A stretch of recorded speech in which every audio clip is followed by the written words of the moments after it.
Well, the time is just gone 9:28 a.m. as we continue with our broadcast this morning, and it's time now to talk about the Al Aqsa Educational and Spiritual Tour. And this is a tour that departs on the 25th of September, returning on the 2nd of October. And it is a two-pronged tour, one being educational, the other being spiritual. And spiritual guide is none other than our respected, our honorable Moulana Moosa Akoodie. Moulana, assalamu alaikum wa rahmatullahi wa barakatuh. Jazakallah khair, and so much for your time with us this morning. Wa alaikum salam wa rahmatullahi wa barakatuh, brother United. How are you? Alhamdulillah, doing very well. Beautiful, blessed day of Jummah, inshallah. Allah subhanahu wa ta'ala grant us the ability to do justice to this beautiful day, inshallah. Ji, ji, mashallah. Gee, Malana, we're talking about the Al Aqsa Educational and Spiritual Tour, Alhamdulillah. With your spiritual guidance, Alhamdulillah, having been a guide to the Holy Lands, to the two Harams, and also now to the third Haram and our first Qibla.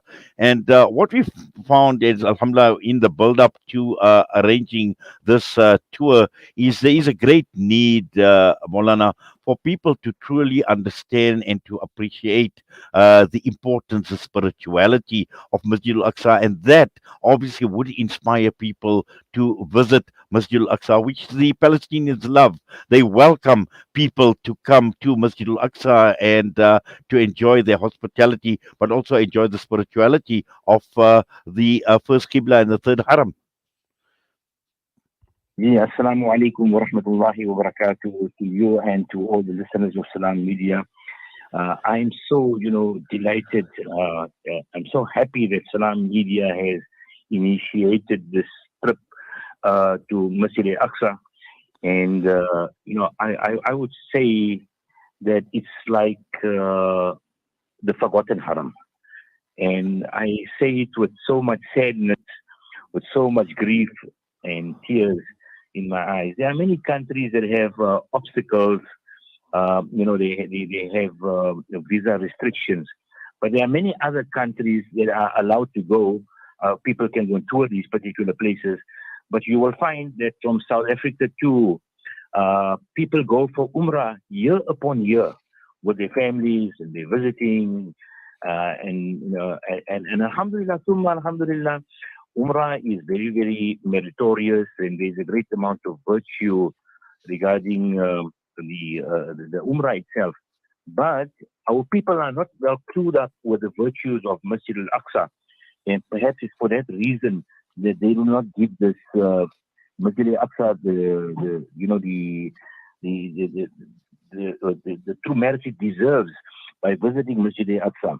So this is very, very important, and I'm so happy that we're going on this particular tour and encourage the Muslim Ummah to visit Masjid al-Aqsa and go and see, the spirituality that actually emanates from that particular place. Now we need to rekindle the love, the affection, the devotion for Masjid al-Aqsa.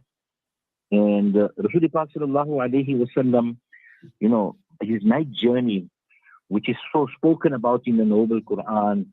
أعوذ بالله من الشيطان الرجيم بسم الله الرحمن الرحيم سبحان الذي أسرى بعبده ليلا من المسجد الحرام إلى المسجد الأقصى الذي باركنا حوله لنريه من آياتنا. Now, apart from Masjid al-Haram, this Masjid al-Aqsa is also mentioned in the noble Quran, and this in itself will highlight to us the significance of Masjid al-Aqsa. So there we have it, the blessed land. For Rasulullah sallallahu alaihi wasallam for Mi'raj, baratna hawlahu linuriyahu min ayatina, the precincts of which we have blessed, and linuriyahu min ayatina, so that we may show Rasulullah sallallahu alaihi wasallam our signs. And one of the greatest signs is that you will be standing when you visit this Mubarak sanctuary on a place which was frequented by every Nabi of Allah subhanahu wa ta'ala. And as I'm talking to you here, Brother United, I can see myself, standing near the Dome of the Rock, where we have a dome of Rasulullah sallallahu alayhi wasallam. They have a place which is known as the Dome of Ascension, etc. And, as they say, that Rasulullah sallallahu alayhi wasallam performs salat there. There's 124,000 square meters, so in 134,000 square meters. And if you take 124,000 Ambiya, then it's easily at 1 square meter per person, which is more than the required amount for them to fit in. So the Masjid Aqsa sanctuary is absolutely beautiful, and it makes you travel back in time. It takes you back to the old medieval ages. You know, it takes you. It's not like what they've done in Makkah Mukarramah and Medina Munawwara. The Kaaba Sharif is exactly the same as it was. Right. The building around the Kaaba Sharif has been renovated and built. And we had this king come in with this expansion and that king come in with that expansion. And so the kings, every time they came, they called it, the King Abdul Aziz extension and the King Fahd extension, etc. And the same with Masjid Nabawi Sallallahu Alaihi Wasallam.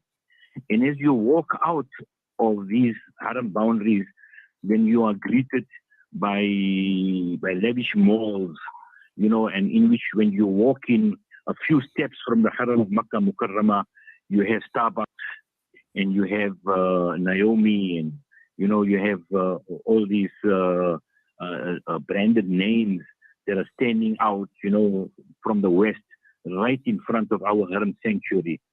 Masjid al-Aqsa is entirely different. Masjid al-Aqsa takes you back into time, and that is the beauty of Masjid al-Aqsa.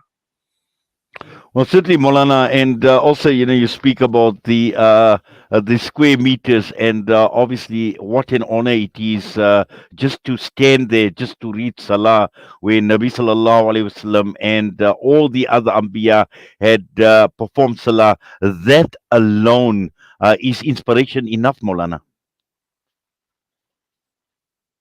When you put your foot there, and you travel back into time, and you say that this is, I can picture myself standing by the dome of the rock, and the Qubbatul Sakhra, and from there I'll tell the people, look up into the heavens, and it is famously known as the gateway to the heavens.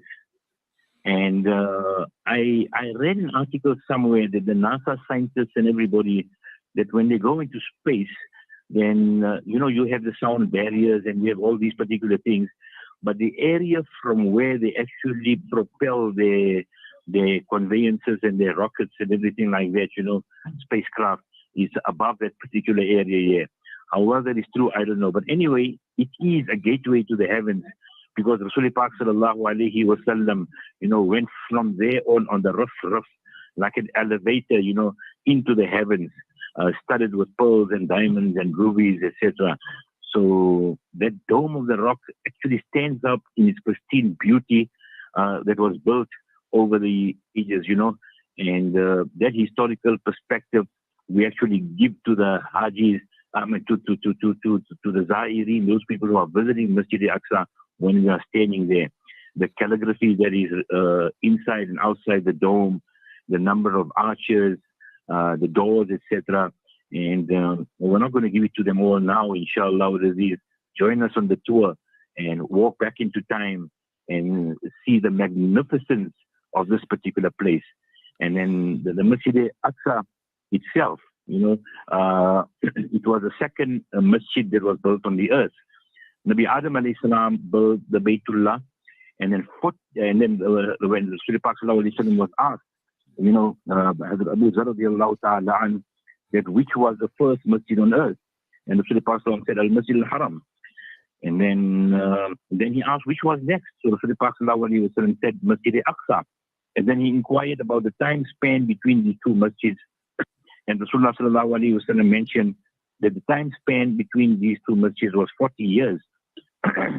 So we know, and we always speak about the first Qibla of the Muslims. And then when we go to Medina Munawwara, and then we go to Masjid al-Qiblatain, the masjid of the two Qiblas, which reminds us of Masjid al-Aqsa every time we go and visit Medina Munawwara. The Rasulullah Pak sallallahu alayhi wasallam was ordered, فَوَلِّ وَجْهَكَ شَطْرَ الْمَسْجِدِ الْحَرَامِ. Now turn in the direction of Masjid al-Haram. So this Masjid al-Aqsa was our first Qibla. And Masjid al-Haram in Makkah al-Mukarramah is our second Qibla. So how can we forget our first Qibla? And it holds a great amount of significance to us. And Rasulullah sallallahu alayhi wasallam desired that Masjid Aqsa be conquered again. And it was Hazrat Umar radiallahu ta'ala and what a wonderful story it is about his, in Islamic history, where he goes with patched clothes, and he rides, he has a camel and or his conveyance, and he mounts it, and his servant is leading, and then he is leading the camel, and the servant is astride on top of the camel. And in this particular condition, he walks in Sophronius, then gives the keys of Baitul Muqaddas to Hazrat Umar radiallahu ta'ala, and without a drop of blood being shed.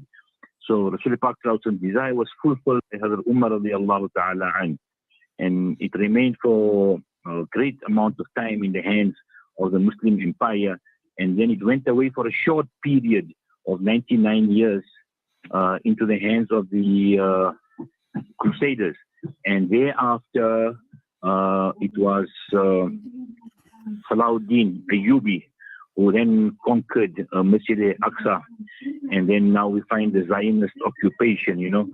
Although the Masjid Aqsa itself is in the hands of the Jordanian Authority at the moment, but they are standing guard at all the gates of Masjid Aqsa, and they have some other plans and some other ideas. But for our spiritual journey, we just have to understand the spirituality and the ruhaniyat that emanates from this particular masjid, where our salat is multiplied manifold. So Rasul Pak said that the prayer of a person in his house is like a single prayer. In the masjid of his locality, multiplied 25 times. Prayer in a masjid of the Juma masjid is 500 prayers. Masjid Aqsa has a reward of 5,000 prayers in one narration. And then Masjid Medina Munawwara, Masjid Nabawi Sallallahu Alaihi Wasallam, 50,000, and Makkah Mukarrama 100,000. There's one narration of 500 prayers as well in Masjid Aqsa. Be that as it may, the virtue and excellence of Salat in Masjid Aqsa has been mentioned in the ahadith of Rasulullah Sallallahu Alaihi Wasallam.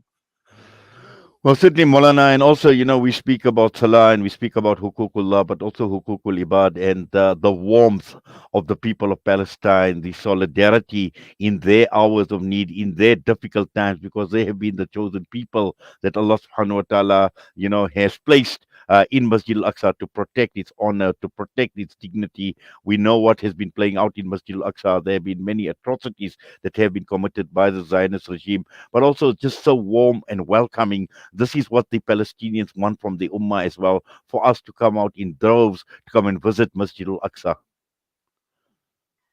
Absolutely. In the precincts of Masjid al-Aqsa and the area, Rasulullah Sallallahu Alaihi Wasallam said there will always be a group of people, who will stand up for Masjid al-Aqsa. Sad to say, in contrast to this hadith of Rasulullah Sallallahu Alaihi Wasallam, they are the major players, in the Islamic world, Muslim countries. And and what is happening is that how do they stand up, understanding the spirituality of Masjid Aqsa, the devotion that each individual should have towards this particular place here. What do they do, in standing up for Masjid Aqsa? So anyway, you find these people, as weak as they may be, they just stand up for Masjid Aqsa, the بالروح بالدم, say with our souls and with our blood, نفديك يا أقصى, we will liberate you, O Aqsa. And this is a cry that comes on, so loudly amongst the people in all the celebrations in there. So they're concerned about Masjid Aqsa, and it is this concern that they have about Masjid Aqsa, that we should also inculcate into our hearts. It's very, very important that we make a sincere effort in this particular direction. Physically, in that we visit Masjid Aqsa, because the people there, they say that we don't want your money.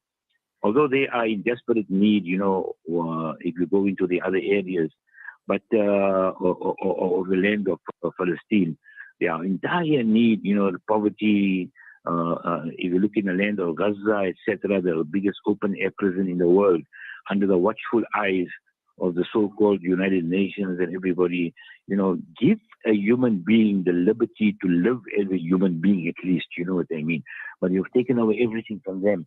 So anyway, in spite of all that, you find that the heart and soul is in Masjid Aqsa. So our trip now is going to take us there, to this place, like I say, the forgotten Haram. And we must, and they tell us that we must tell the Muslim Ummah in all parts of the world, we just want to feel and see your presence here in Masjid al-Aqsa. And that is why we want you to come here. So there is our physical presence there lends greatly, to the spirit of the people of Masjid al-Aqsa, its precincts, etc. So inshallah, Aziz, we must make this effort to go down there. Inshallah, Maulana, Jazakallah khairan so much. I know there's just so much more we can actually talk about, but unfortunately, time is run out. But inshallah, looking forward to this trip, inshallah. The Al Aqsa Educational and Spiritual Tour, the package includes return flights on Ethiopian Airlines, 7 nights and 8 days at the Hashmi Hotel, breakfast, supper, and transfers included, ziyarats, tours by experts, and more. Spiritual guidance will be with Moulana Moosa Akoodie, and it departs on the 25th of September, returning on the 2nd of October. The tour is operated by Brother Ayub Dadabai, 29,999 Rand. Remember, there are limited seats on offer. You can contact Ayub Dadabai on 082 786 0078. Our sister Firoza in KwaZulu Natal 083 432 9163, or Salam Media on 061 449 4691. Maulana, Jazakallah khairan so much for your time. Allah accept, Allah reward your efforts. And it's been wonderful connecting with you once again. Assalamu alaikum wa rahmatullahi wa barakatuh. وعليكم السلام ورحمة الله وبركاته.